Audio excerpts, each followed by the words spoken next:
amigos, ¿cómo están? Bienvenidos a la presente edición de hoy martes 12 de febrero, Perú Mundo. Somos Paola Pejovet y Farid Cajati. Les damos la bienvenida a la presente edición. Nos vamos a ir de inmediato, Farid, con imágenes en directo de Reuters desde California, ya que se está dando en ese país una persecución que a un ex policía y también prófugo de la justicia, Christopher Dorner, quien ha sido acusado de matar a dos personas y ha sido cercado por la policía de Big Bird, una localidad del estado de California. Según los últimos datos, estarían esperando la llegada de los agentes SWAT para poder intervenir. Esta es la noticia que más se ha dado a conocer en los Estados Unidos en los últimos días.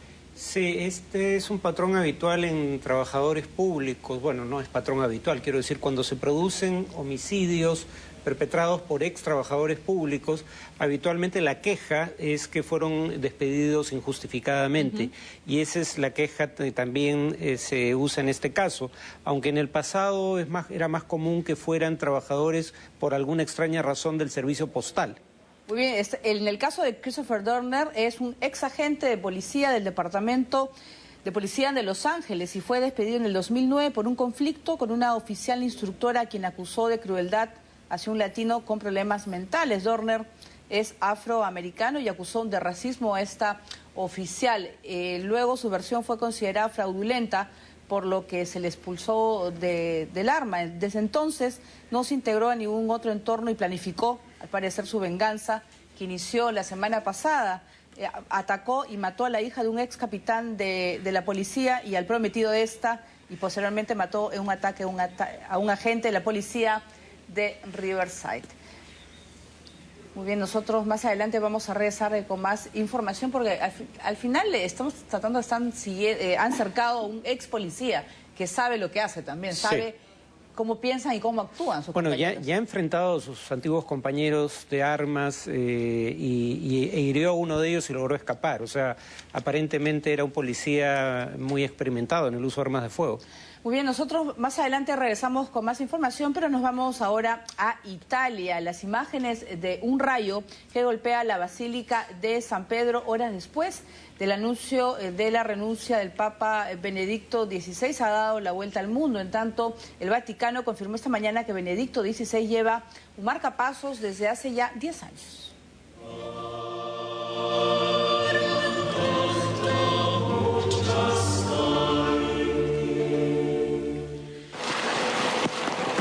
La caída de un rayo sobre la punta de la cúpula de la Basílica de San Pedro, horas después del sorpresivo anuncio de Benedicto XVI, ha generado todo tipo de comentarios. Para algunos se trataría de un designio divino a razón de la dimisión del Papa, pero como fuere, esta extraña y curiosa coincidencia fue capturada también por Alessandro Di Meo, un fotógrafo que pudo registrar el momento y cuya imagen ha dado la vuelta al mundo. Pero los rayos y la lluvia en la Plaza San Pedro no fueron impedimento para que cientos de personas acudieran a comprar la edición especial del Diario Oficial del Vaticano, con la noticia más importante del día. Aquella noticia también acaparó la atención de los periódicos en todas las latitudes del mundo. La primera renuncia de un papa en los últimos 5 siglos tuvo un fuerte impacto en la prensa mundial. Los principales diarios de Estados Unidos y Europa han dado rienda suelta a su acostumbrada competencia, publicando la mejor foto y el mejor titular sobre la dimisión del Papa. Pero de entre todos ellos, la exclusiva la tuvo el diario italiano Il Sole 24 Ore, que esta mañana lanzaba la noticia de que Benedicto XVI lleva un marcapasos desde 2 años antes de ser elegido Papa y que hace menos de 3 meses se sometió en la clínica Pío XI de Roma a una intervención para cambiárselo. El Vaticano no demoró en confirmar la noticia, que hasta ahora se desconocía completamente. Su portavoz Federico Lombardi incluso lo tomó con buen sentido del humor. Quindi aveva un beatmaker da lungo tempo, da prima del pontificato, da quando era cardinale. Poi, diciamo, come si ricarica questo, no, diciamo, credo che rientra nelle competenze del medico. Va bene. El portavoz de la Santa Sede ha destacado que hasta el 28 de febrero, el día que se haga efectiva su dimisión, Benedicto XVI será el Papa en el pleno ejercicio de sus funciones y continuará adelante con su ministerio. Incluso mañana, Ratzinger protagonizará la celebración del miércoles de ceniza, que ha sido trasladada de la iglesia de Santa Sabina a la Basílica de San Pedro. Muy bien, estaban repasando la página digital del diario El País y dice: el Papa renuncia para limpiar el Vaticano, el pontífice deja pasar a un sucesor, desea dejar paso a un sucesor con fuerza para cortar los escándalos. No es por motivos de salud.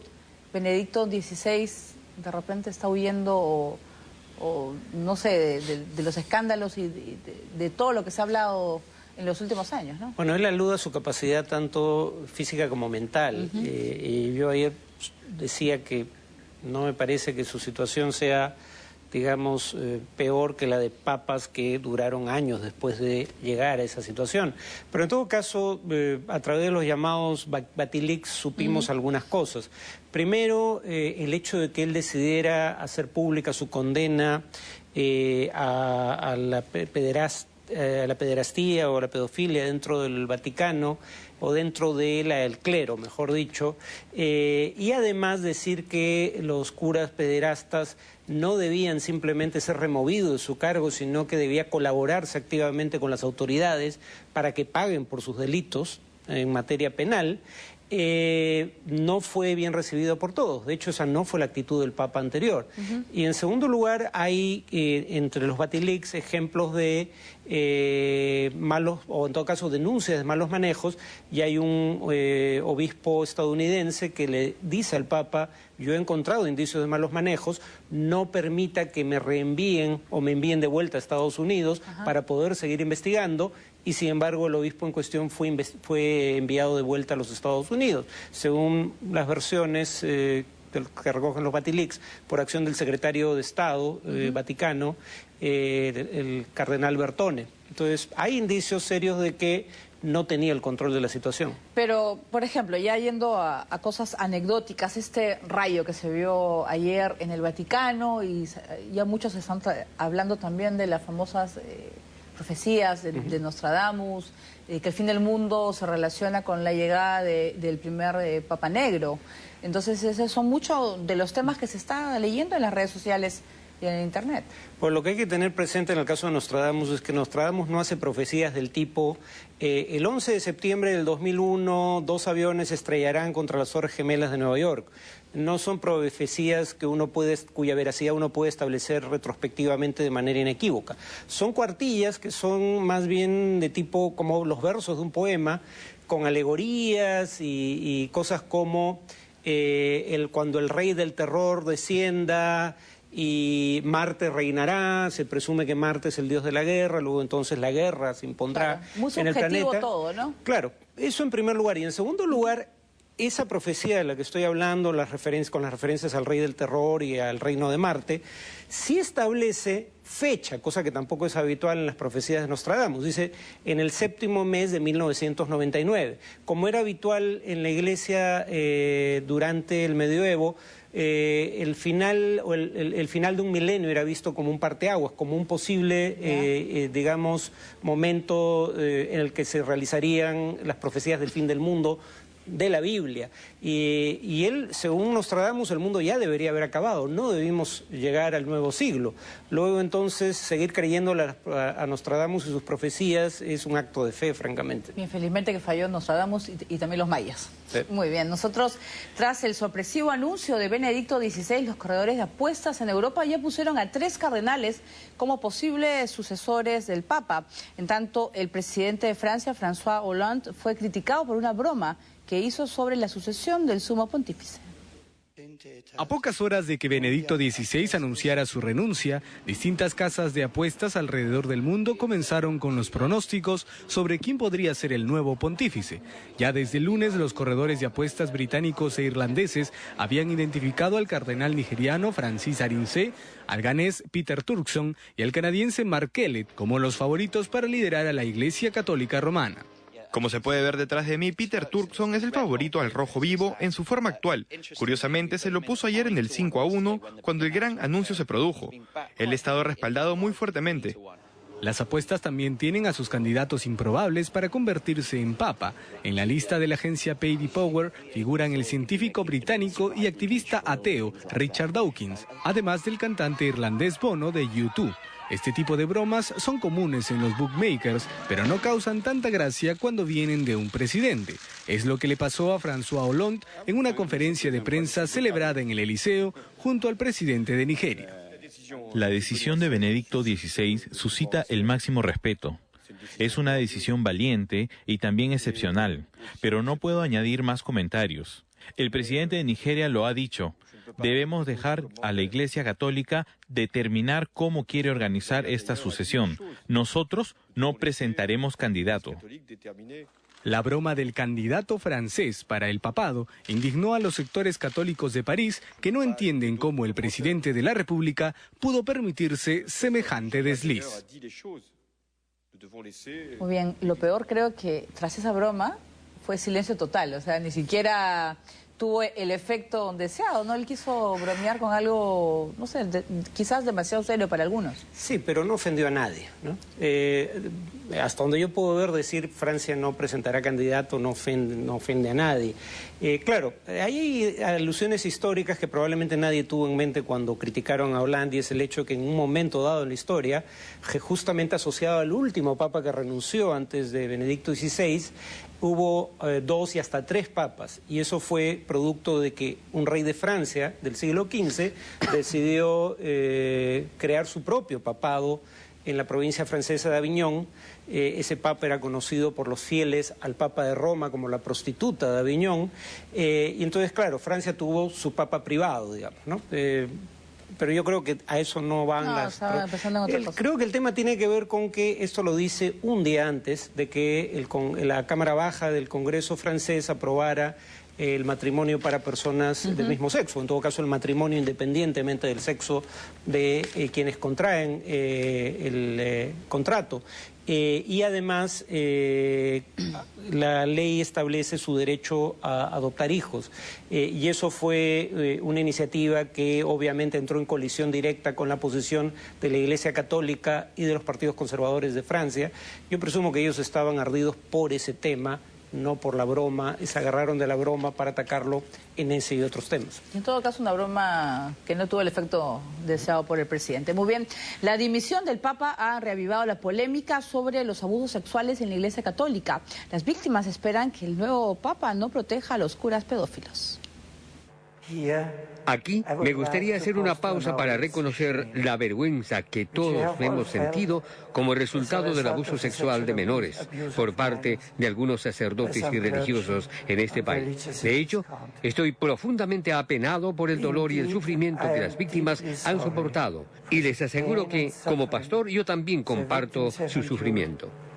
Era julio de 2008 cuando Benedicto XVI, de visita en Sydney, Australia, ofrecía disculpas por los casos de pederastía que se han registrado en la Iglesia Católica.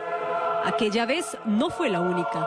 Desde que se convirtió en papa ha hecho lo posible por redimir a la Santa Sede de las acusaciones de encubrimiento a curas que han abusado sexualmente de menores de edad. Ese es el caso de David Lawrence, quien fue violado por un sacerdote cuando tenía 17 años. Para él, Benedicto XVI no ha hecho lo suficiente para reformar a la institución. Ha pedido perdón en Irlanda, ha pedido perdón en Estados Unidos, Australia, Alemania y España, en cartas pidiendo perdón por lo que ha pasado en esos países. Pero no ha habido ninguna acción, y las palabras sin acción están vacías. Uno de los cardenales que viajará a Roma para elegir al nuevo pontífice es Roger Mahony, despojado de toda actividad pública por la Arquidiócesis de Los Ángeles tras conocerse que encubrió a curas acusados de abusos sexuales a menores. Si la Iglesia le permite votar, tendremos que acatar lo que decidan los líderes de nuestra Iglesia.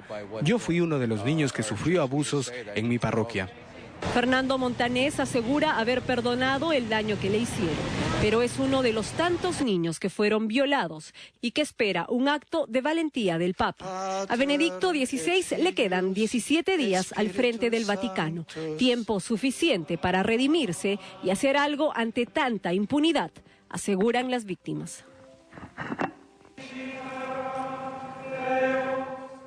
Muy bien, casos de pedofilia en todo el mundo. Estos curas, haciéndose valer de su condición, abusaron de muchos niños y niñas en todo el mundo y desde, quién sabe desde cuándo, ¿no? Son casos en los cuales este Papa sí pudo, ¿no? Y tuvo el valor de enfrentar. Sí, bueno, hay casos como el de Marcial Maciel, respecto al cual hay denuncias desde la década del 50 del siglo XX, y tuvo que esperarse hasta que estuviera al borde de la muerte para finalmente hacer algo al respecto. El tema no es fundamentalmente el problema, no es fundamentalmente el que hubiera sacerdotes pedófilos, sino el que la jerarquía de su institución los apañara y no los entregara a la justicia. Cosa que cambia con Benedicto XVI, pero claro, muchos creen que era ya demasiado tarde, que ya habían sido demasiados años de indiferencia frente al tema o en todo caso de intentar encubrirlo. Quienes están en contra de que Benedicto XVI lo hiciera público, pidiera disculpas y dijera que de ahora en adelante la Iglesia va a colaborar con la justicia para que estos sacerdotes que han delinquido paguen por sus culpas. Quienes estaban en desacuerdo con eso no es que creyeran que la pedofilia era tolerable, pero querían evitar el escándalo público. Ahora, la pregunta es si eso ya era posible una vez que habían estallado tantos casos en los últimos años, ¿no? Al parecer, ¿no? Este podría ser uno de los motivos de la renuncia del Papa Benedicto XVI, pero lo cierto es que él va a ir a un convento de clausura, o sea, él se lleva consigo también todos los secretos e información que pueda tener del Vaticano, porque ese es un caso inusual, ¿no? Generalmente es cuando fallece se da la sucesión del Papa, ¿no? Sin embargo, hay un detalle interesante, y es que si bien él ya no tiene derecho a votar por su sucesor, porque es un cardenal con más de 80 años de edad, y solo los cardenales de 80 años o menos pueden votar, él sí puede participar sigue siendo parte del colegio cardenalicio, puede participar del proceso de elección, y la gran pregunta, probablemente nunca lo sepamos, pero la gran pregunta es si él va a decidir a través de su opinión inducir un resultado o tratar de promover un sucesor. Esa es una pregunta abierta, muchos creen que no lo va a hacer, pero en todo caso la posibilidad existe.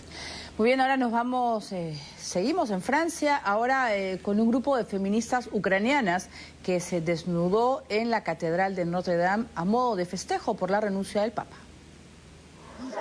Las activistas ucranianas del grupo Femen, conocidas por sus llamativas acciones de protesta contra todo aquello que vulnere los derechos de la mujer, se han reunido de nuevo frente a las campanas de la parisina Catedral de Notre Dame para celebrar la renuncia del Papa Benedicto XVI y ante el proyecto de ley que aprobaría este martes la Asamblea Francesa sobre el matrimonio homosexual.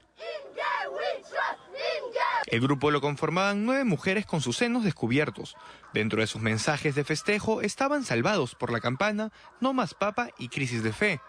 La seguridad de la catedral eventualmente arrastró a las manifestantes con el pecho desnudo a la salida, gritándoles fuera, en medio de los flashes de los presentes que no dejaban de tomar fotografías. Una de las activistas terminó con un diente roto. Hemos venido aquí para celebrar que todos los hombres homófobos se han rendido. Celebramos que el Papa se vaya a ir. Estamos celebrando la elección de hoy, de la aprobación de la ley. Hemos ganado. El matrimonio homosexual está aquí.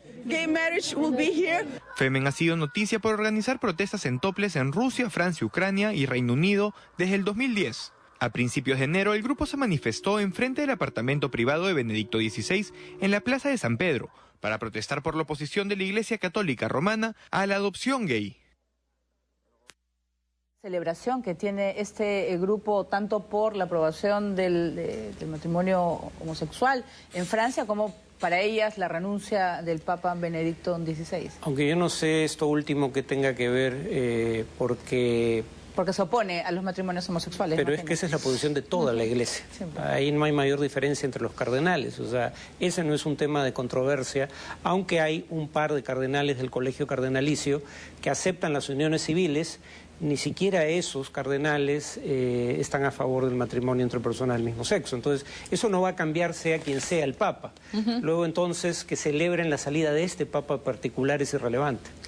Muy bien, nosotros vamos a hacer una pausa, vamos a regresar con lo que pasó en Brasil. 4 personas murieron cuando una carroza de carnaval chocó con un cable de alta tensión. Y también preocupación porque el régimen de Kim Jong-un de Corea del Norte ha desafiado al mundo con una nueva prueba nuclear. Volvemos.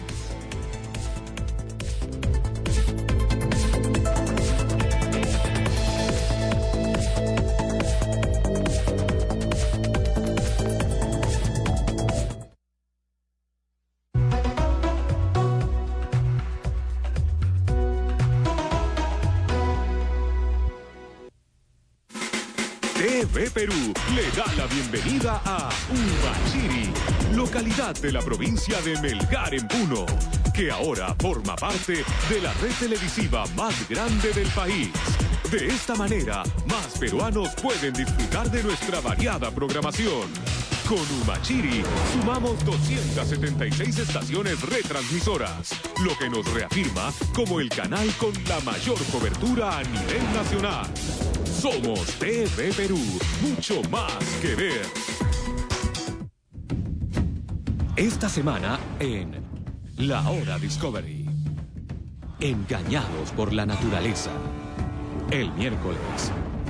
Sobrevivientes sorprendentes. Increíble adaptación. Animales asombrosos que viven en ambientes extremos. El jueves. Gigantes dudosos.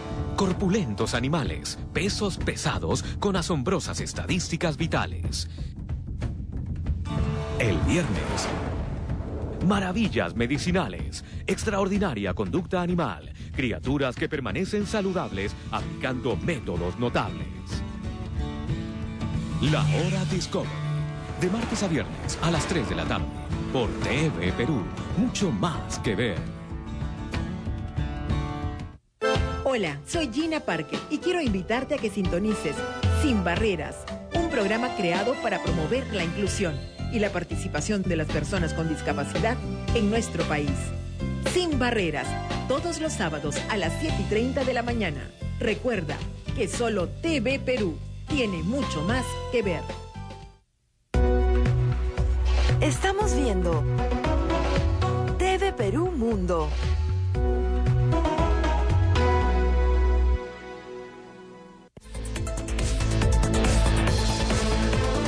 Muy bien, nos vamos ahora hasta Colombia, ya que anoche un nuevo atentado con explosivos con autoría de la FARC mató a 2 personas, entre ellos un niño de apenas 8 años. El ataque ocurrió en la noche del lunes último en la localidad colombiana de Miraflores, donde fue lanzada una granada y se dispararon ráfagas de fusil desde las montañas cercanas a un grupo de bomberos, policías y pobladores que intentaban apagar un incendio en una vivienda. El resultado fue 27 personas heridas y 2 víctimas mortales, entre ellas un niño de apenas 8 años y un policía. Las autoridades afirmaron que se están tomando medidas para dar con el paradero de los autores del atentado, por lo que se desplegó 200 hombres del ejército y la policía para hallar a los responsables. Algunos de los heridos fueron trasladados a centros médicos. Por su parte, el ministro de Defensa, Juan Carlos Pinzón, calificó el atentado terrorista como demencial y diabólico al saberse que las FARC provocaron un incendio para luego, en un acto salvaje, activar explosivos que mataran a un niño y un policía.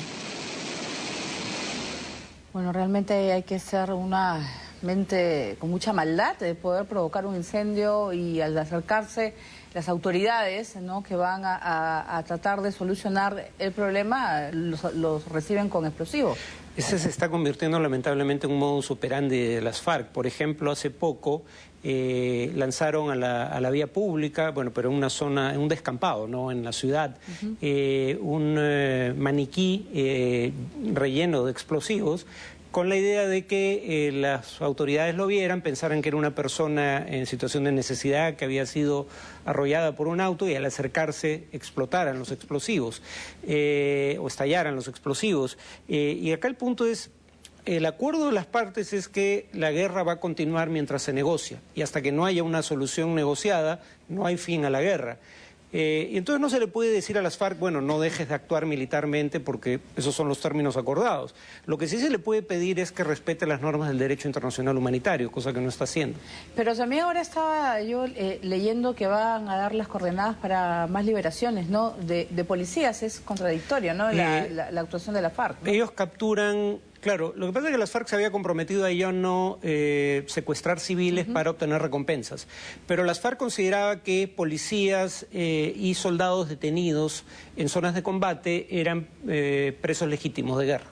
El gobierno los sigue considerando secuestros. Las FARC dice, yo no estoy incumpliendo mi acuerdo, o el acuerdo, mi compromiso. Era, yo ya no secuestro civiles para obtener recompensas, eso lo sigue haciendo el ELN, pero no las FARC. Pero igual, el punto es que no había acuerdo sobre si esto constituía digamos, detenciones legítimas de un contexto de guerra o meros secuestros. Para evitar problemas en esta materia, la FARC los va a liberar. Son, creo, 2 policías y un soldado. Ese fin de semana parece que va a ser. Muy bien, ahora nos vamos al Ecuador. El candidato Guillermo Lasso, rival del presidente Rafael Correa en esas elecciones presidenciales, ofreció mejores salarios en los últimos días de campaña. A menos de una semana de las elecciones presidenciales en Ecuador, y pese a que la mayoría de las encuestas señalan que el actual mandatario Rafael Correa sería el triunfador, el líder opositor Guillermo Lasso no pierde la esperanza de voltear los números que por ahora le han sido poco favorables. Lasso, de 57 años de edad, ha centrado su campaña en promesas para reducir los impuestos y dar incentivos a la industria privada en el país andino de 15 millones de personas. Dice que su propia historia es evidencia de que los ecuatorianos de escasos recursos pueden llegar a tener éxito. Partí sin un solo centavo en el bolsillo, cargado de sueños, pero con muchos obstáculos en el frente, al frente, cuesta arriba, y he podido avanzar y he podido lograr muchos de los sueños que me planteé. Por eso yo a los jóvenes ecuatorianos les digo, si yo pude, ustedes también pueden. Es el menor de 11 hijos de una familia de clase media. Lasso empezó a trabajar a los 15 años de edad para costearse la escuela privada que su familia no podía pagar. El ahora candidato presidencial pasó a dirigir el Banco de Guayaquil, uno de los bancos más grandes del Ecuador, y se desempeñó como ministro de Economía durante el gobierno del expresidente Yamil Mahuad.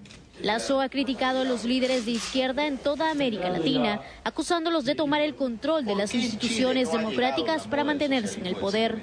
El socialismo del siglo XXI es una franquicia ideológica que parte por utilizar las instituciones democráticas para acceder al poder. Y una vez que está dentro, produce una especie de implosión de las instituciones democráticas para tomar control de ellas, y su principal objetivo es perennizarse en el poder. Eso ya lo hemos visto en Venezuela, lo hemos visto en Bolivia, lo hemos visto en Nicaragua, lo estamos viendo en Ecuador también. Aunque Guillermo Lasso tiene la ventaja de ser una cara nueva en la política, sin vínculos con partidos tradicionales vistos como ineficientes y corruptos, las cifras se inclinan notoriamente a Correa, que según una última encuestadora ganó casi el 62% de los votos frente al 9% para Lasso. Solo queda esperar los resultados del próximo 17 de febrero, en el que 11.6 millones de ecuatorianos están convocados a las urnas para elegir al nuevo líder de su país. Faltan 5 días para las elecciones y la diferencia yo creo que es abismal, ¿no? Entre el primero y el segundo es más de 40 puntos le debe estar llevando de ventaja. Guillermo Lasso también es nuevo en política, pero ha tenido 18 años como presidente ejecutivo del Banco de Guayaquil. Está leyendo la prensa ecuatoriana que le han estado gritando banquero, como que fuera un insulto, ¿no? Entonces, no sé si eso es positivo para él. No, eso es un tema interesante. Como, por ejemplo, en Estados Unidos alguien como Lasso sería un candidato con posibilidades de éxito. No hay que especular, porque Ross Perot fue alguien como Lasso. lo que los americanos llamarían un self-made man, alguien que no heredó fortuna, la hizo a pulso, y eso era reconocido por los ciudadanos al punto de que sacó cerca de 20% de los votos. ¿Por qué eso no funciona de la misma manera en América Latina? Porque hay una presunción habitual, según algunas encuestas, de que los ricos no lo son tanto en función, y no digo que esta presunción sea cierta, pero es la percepción de mucha gente, los ricos no lo son tanto en función al propio esfuerzo o talento, como por favores del Estado o prácticas que en el caso de la banca están asociadas a la crisis que condujo a la desaparición de la moneda ecuatoriana y a la adopción del dólar como moneda del Ecuador. Entonces, por eso no funciona de la misma manera un empresario en política en países como Ecuador que en países como Estados Unidos. Muy bien, ahora seguimos con la región. En Brasil, el Carnaval de Río se vio empañado por la muerte de 4 personas al interior de un carro alegórico que se incendió al chocar con un cable de alta tensión. Esta semana el carnaval más famoso del mundo se vistió de luto cuando la carroza de la escuela Sangre Joven rozó un cable de alta tensión, lo que ocasionó un cortocircuito que terminó por consumir el vehículo donde viajaban varios niños y el exastro brasilero Coutinho. El carro alegórico de la escuela, formada por hinchas del Santos, estaba dedicada al rey del fútbol Pelé, máximo astro brasilero. El siniestro dejó 4 muertos y 6 heridos de gravedad. Según informaron los bomberos, tanto los niños como Coutinho salieron ilesos. Según los informes, los 6 heridos fueron llevados a un hospital de la zona, donde está el Sambódromo de Santos, ciudad del litoral del estado de San Pablo, a 75 kilómetros de la capital regional. A raíz de la tragedia, la alcaldía de Santos dio por terminado el carnaval en la ciudad, el cual debía continuar durante todo el martes.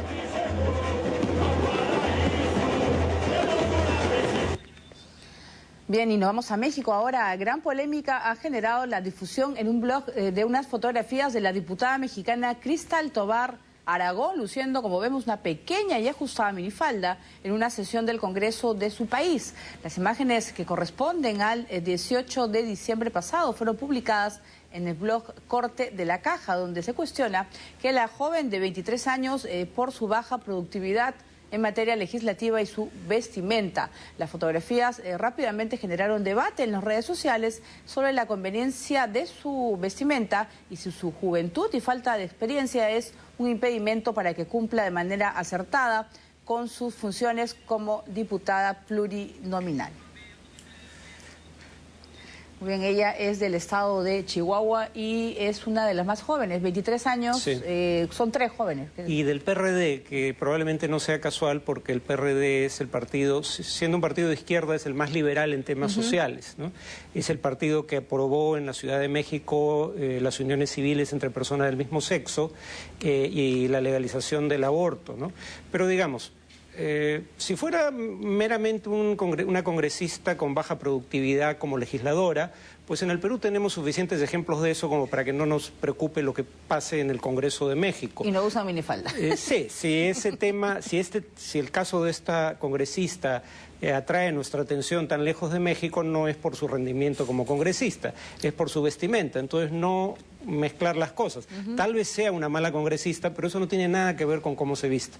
Y la razón por la que se ha hecho célebre es por cómo se viste, no por su rendimiento en el Congreso. Entonces, si el tema es cómo se viste, acá la pregunta es, bueno, ¿hay algún código de vestimenta que haya infringido? Aparentemente no. Luego entonces, ¿a quién diablos le importa cómo se vista? O sea, ¿cuál es el problema que genera el que se vista así o de otra manera?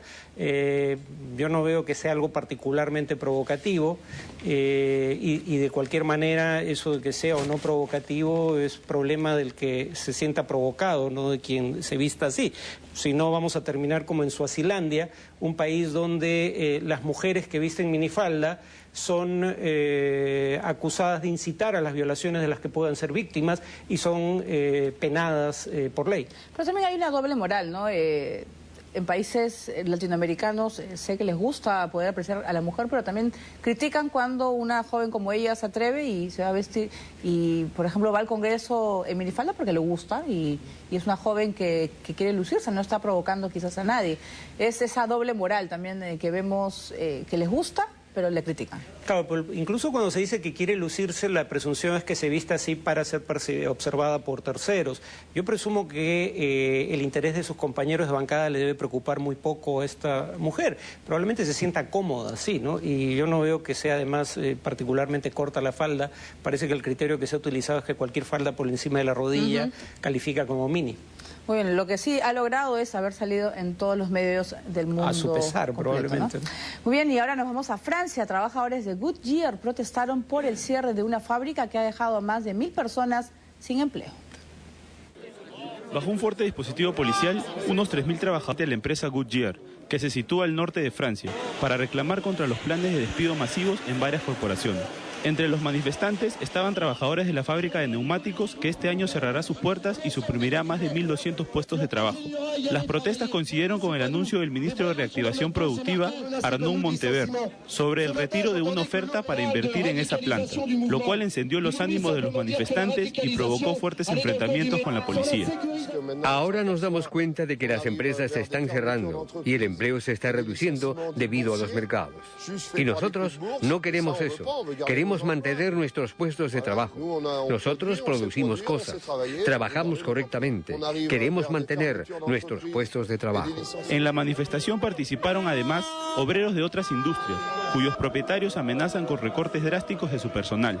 Solo en la industria automovilística están amenazados unos 16.000 puestos de trabajo, a los que se suman varios de miles en el transporte aéreo y otras ramas. Muy bien, ahora nos vamos a Corea del Norte. El régimen comunista confirmó que condujo con éxito una prueba nuclear subterránea. El ensayo ha recibido de inmediato la condena de la comunidad internacional y de China, su principal aliado. La noticia ha puesto en alerta a todo el continente asiático y al mundo entero. El Ministerio de Defensa de Corea del Sur ha asegurado que la explosión podría haber alcanzado una potencia de entre 6 y 7 kilotones, a comparación de la bomba atómica arrojada en Hiroshima, que fue de entre 13 y 18 kilotones. Se trata de la tercera y más potente prueba nuclear subterránea en la historia de Corea del Norte. A pesar de las advertencias de la comunidad internacional, el régimen comunista ha detonado con éxito un dispositivo atómico miniaturizado en respuesta a la hostilidad de Estados Unidos. La confirmación de la prueba por parte de la agencia oficial norcoreana KCNA se ha producido 3 horas después de que el Servicio Geológico de Estados Unidos detectara un fuerte movimiento sísmico en Corea del Norte. El ensayo ha provocado de inmediato la condena de Washington, Japón y Rusia, entre otros países, así como del Consejo de Seguridad de la ONU. Corea del Norte ha asegurado a su vez que este ensayo nuclear se trata solo de una primera etapa y advirtió que llegarán acciones más fuertes si prosiguen las sanciones de las Naciones Unidas y en especial la hostilidad de Estados Unidos. La creciente capacidad nuclear norcoreana se suma a una mejora en sus misiles de largo alcance, que ya tienen capacidad para alcanzar ciudades de la costa oeste americana y de Europa del Este. Pyongyang busca ahora la manera de incorporar cargas nucleares a sus cohetes, un objetivo que estaría más cerca si se confirma que ha logrado miniaturizar bombas nucleares, el avance tecnológico más temido en los despachos de Occidente. En tanto, China ha empezado a perder la paciencia con su aliado norcoreano. El gigante asiático ha asegurado que se opone firmemente a la prueba nuclear efectuada por Pyongyang. Pekín es su mayor inversor y socio comercial y suministra la mitad de la comida y la energía que utiliza Corea del Norte. Muy bien, esta nueva prueba nuclear de Corea del Norte creo que ha puesto los pelos de punta a su vecino Corea del Sur. ¿Temen un ataque? Bueno, creo que hay un temor no solo en la región por el desarrollo tecnológico. Ya tenían bombas atómicas desde el 2006, con seguridad, porque el 2006 detonaron la primera, y eso no hay cómo ocultarlo. Una bomba atómica detonada bajo tierra genera trepidaciones sísmicas, o sea, genera sismos que pueden ser detectados por institutos sismográficos, ¿no? Entonces esto genera un pequeño terremoto y por eso se sabe que se desarrolló. Acá los temores son 3. En primer lugar, el 2006 se logró establecer que la sustancia radioactiva usada para construir la bomba era plutonio. La presunción es que ahora estarían usando uranio, porque eso es importante, porque se sabía que tenían muy poco plutonio, entonces no podían hacer muchas bombas. Pero si además se tienen cantidades de uranio no bien establecidas, eso quiere decir que su capacidad de crear un arsenal mucho más grande de lo que se calculaba antes es real, ¿no? En segundo lugar, el tema de que sea una bomba pequeña pero con una alta capacidad explosiva, porque finalmente la bomba tiene que ser suficientemente pequeña como para caber en la cabeza de un misil, para poder ser lanzada a grandes distancias. Por ejemplo, la costa oeste de Estados Unidos, por eso el temor. Y tercero, esto ocurre poco después de que lanzaron un misil que es un misil de largo alcance. Entonces el temor, por ejemplo, de Estados Unidos es que lleguen a alcanzar la tecnología necesaria para lanzar un misil con una cabeza nuclear hasta la costa oeste de Estados Unidos. Y ya no hay muchas más sanciones que aplicar, salvo probablemente actos de guerra como una cuarentena militar, un embargo rodeando buena parte de Corea del Norte. Pero siendo un régimen impredecible con armas nucleares, nadie quiere dar ese paso. Entonces no queda muy claro qué hacer frente a este desafío. Muy bien, nosotros vamos a hacer una pausa. Regresamos desde los Estados Unidos. Un helicóptero sufre un espectacular accidente mientras se grababa un programa sobre automóviles. Y también desde China, pandas gigantes que nacieron recientemente ayudan a aumentar la diversidad genética. Volvemos.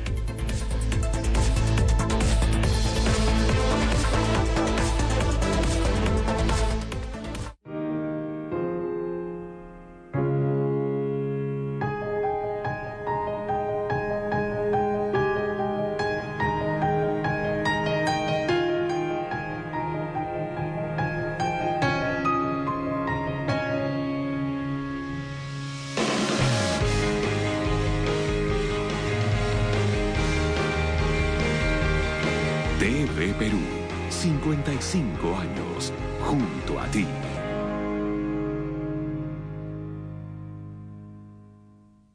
Este sábado en Reportaje al Perú, vamos a la ciudad pesquera más importante del país y recorramos la reserva ecológica de Isla Blanca.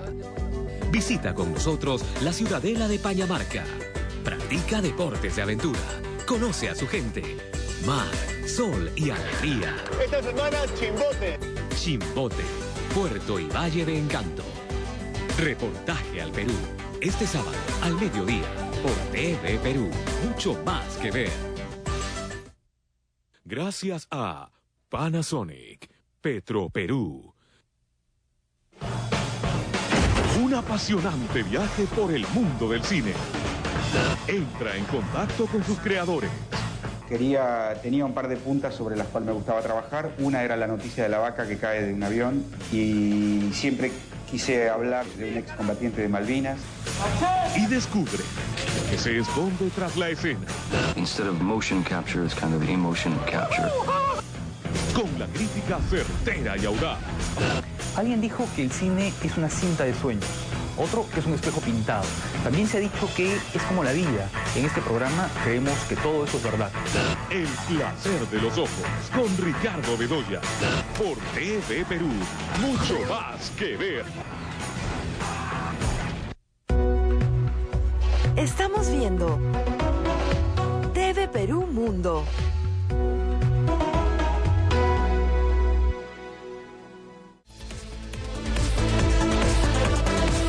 Ahora nos vamos a Siria. Los rebeldes han sido duramente criticados por usar una bebé como símbolo de lucha contra el régimen de Bashar al-Assad. Se llama Omar al-Qurabi y en la rebeldía siria es conocido como Héroe Omar. El pequeño de 4 años incita a los opositores al régimen sirio a ejecutar al presidente Bashar al-Assad. El padre de Omar fue arrestado y por el momento permanece encarcelado mientras que su madre murió a causa del conflicto armado. El niño se ha convertido en un ícono de la lucha revolucionaria, ya que no solo participa de conferencias, sino también encabeza mítines donde se dirige a la multitud con gestos bélicos y cara amenazadora.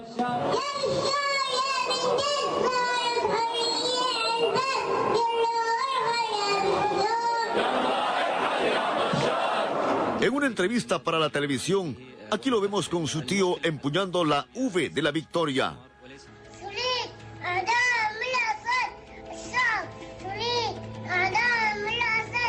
La amplia participación de los niños en la actividad opositora no es algo nuevo en el conflicto sirio.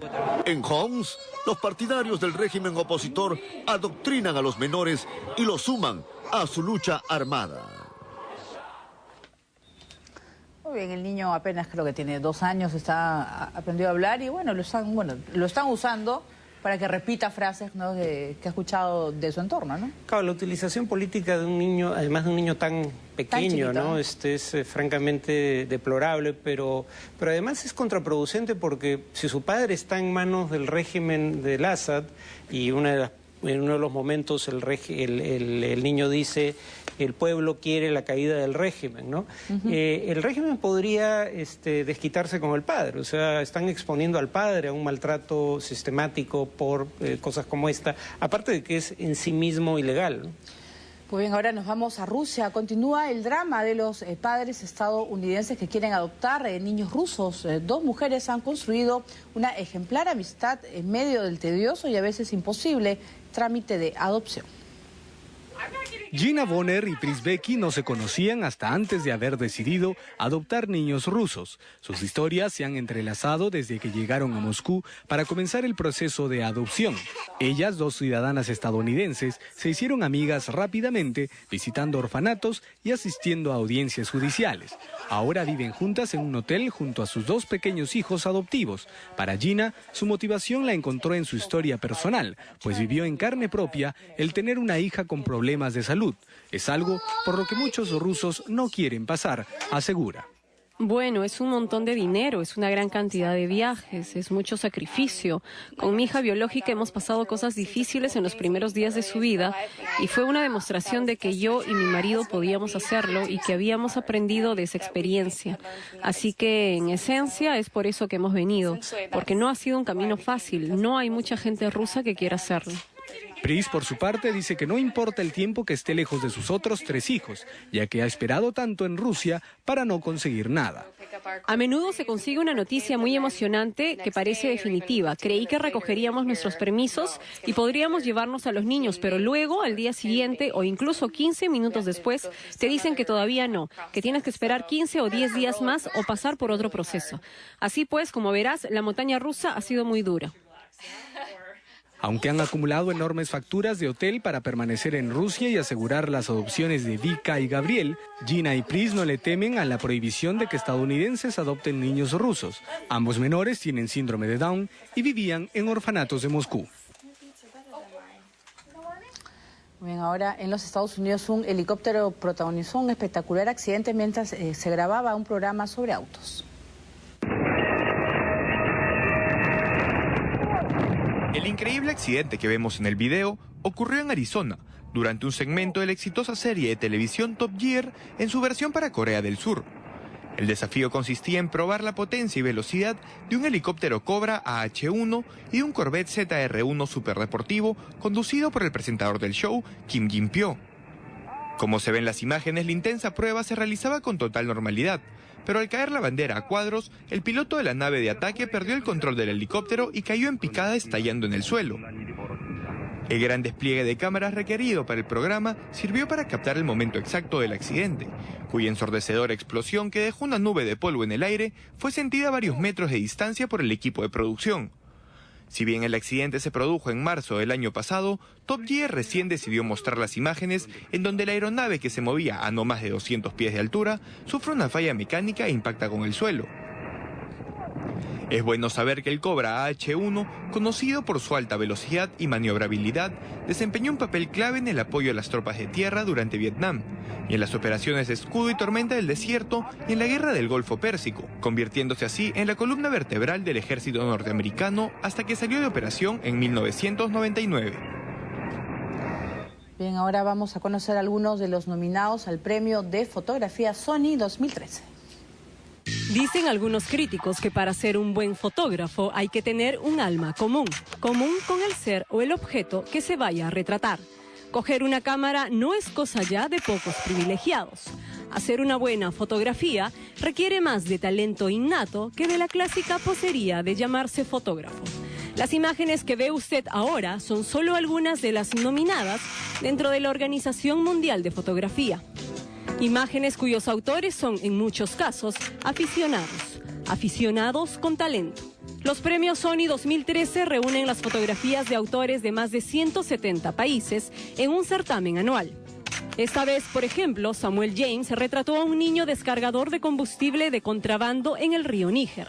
Esta foto compite en la categoría de temas contemporáneos. Pete Mueller ha decidido enfocar un tema controvertido, un niño disparando de la mano de su padre en la mayor feria de rifles de Oklahoma. Para James Joule, las conexiones humanas son el fuerte de su temática, retratando personas al azar. Desde Italia, Fausto Podavini encapsula la vida de esta mujer, cuyo marido sufre de demencia senil y al que tiene que atender como nuevo ritual de vida. La polaca Agnieszka Reis ha detenido su lente en la mirada perdida de esta veterana de la Segunda Guerra Mundial en Bielorrusia, donde son un ejemplo de buenos patriotas. El frío noruego hizo que Argutsane Concelón retratara a este comerciante luego de conducir su trineo hasta un mercado local.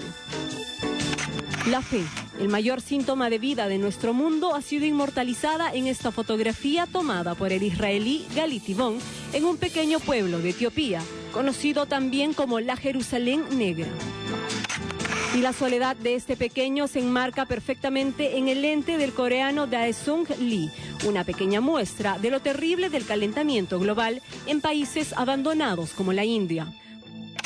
Por su parte, esta fotografía muestra el peor machismo en pleno siglo XXI, un cine no solo para cinéfilos, sino exclusivamente para hombres en Kabul.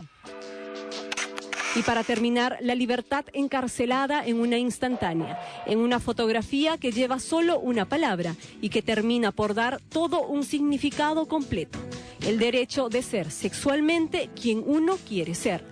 El jurado de la compañía japonesa tendrá que elegir entre estas y otras fotografías más.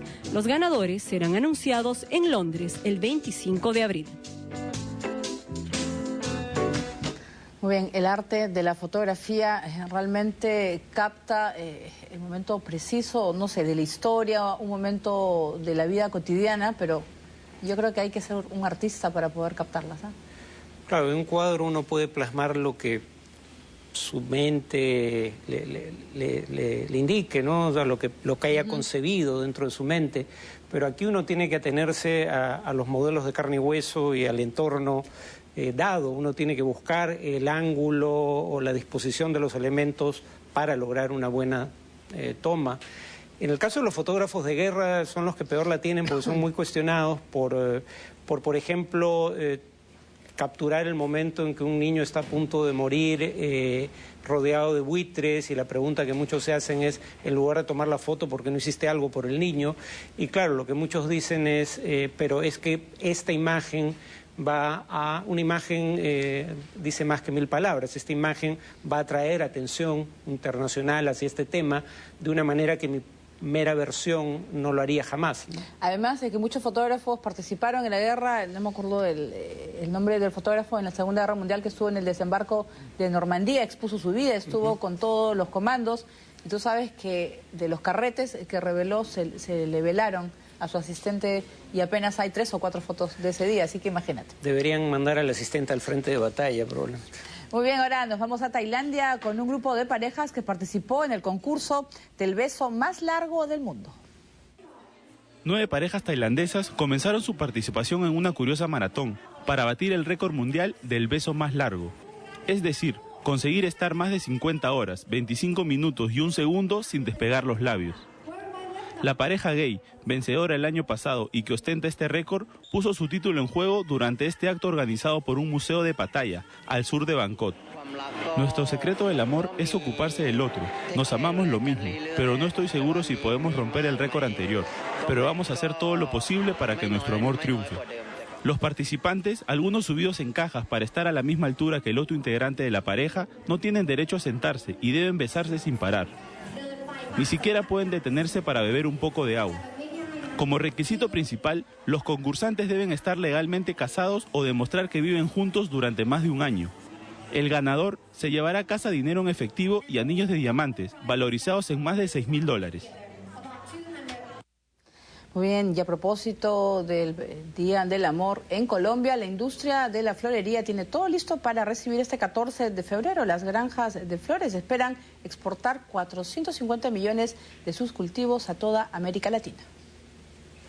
En pleno mes del amor y a pocos días de San Valentín, el mercado de flores incrementa notablemente su demanda. Es la época más agitada del año para quienes se encargan de cultivarlas. Colombia, país exportador por excelencia, ve por estas fechas un gran incremento en sus arcas. Alrededor de 450 millones de flores salen del país cafetero para ser colocadas en toda Latinoamérica. Según las cifras presentadas el último año, poco más del 12% de las ventas anuales de la industria provienen del 14 de febrero, jalando la mayor parte de ingresos del mercado norteamericano. Sin embargo, la industria de la florería ha sufrido grandes pérdidas en los últimos años, debido a las difíciles condiciones meteorológicas que han obligado a muchas empresas a cerrar sus puertas, mientras que otras generaron grandes gastos en implementar nuevas estructuras. Después de Holanda, conocido como el país de los tulipanes, Colombia es el mayor exportador de flores en el mundo, destinando el 80% de sus productos al mercado americano. Bien, ahora nos vamos a China. 8 cachorros de pandas gigantes que nacieron hace muy poco ayudarán a aumentar la diversidad genética de su especie. Son los 8 cachorros de panda gigante nacidos en una base de crías en Chengdu, al suroeste de China, en el 2012, cuyos nacimientos han dado una gran contribución a la diversidad genética de su especie. Según los veterinarios, por el trabajo realizado en todo el mundo con estos animales, se ha logrado un avance histórico con el aumento de la población que ha permitido llegar a 341, lo que significa que por ahora el peligro de extinción ha sido eliminado. Estábamos acostumbrados a centrarse solo en la cantidad de cachorros recién nacidos. Ahora también damos importancia a la calidad de los cachorros y las contribuciones que se hacen a toda la especie. Por otra parte, para ayudar a mantener la diversidad genética de esta especie, China ha puesto en marcha un proyecto de cría de pandas seleccionando cuidadosamente los padres que produzcan fuertes cachorros. Ahora hemos cambiado nuestro enfoque de la cantidad a la calidad. La primera prioridad es mejorar la calidad de los cachorros de panda de la cría artificial. Aunque varias de las crías murieron el año pasado, los casi 20 nacidos en los años anteriores han servido para las investigaciones y el aumento de una especie que estuvo a punto de desaparecer.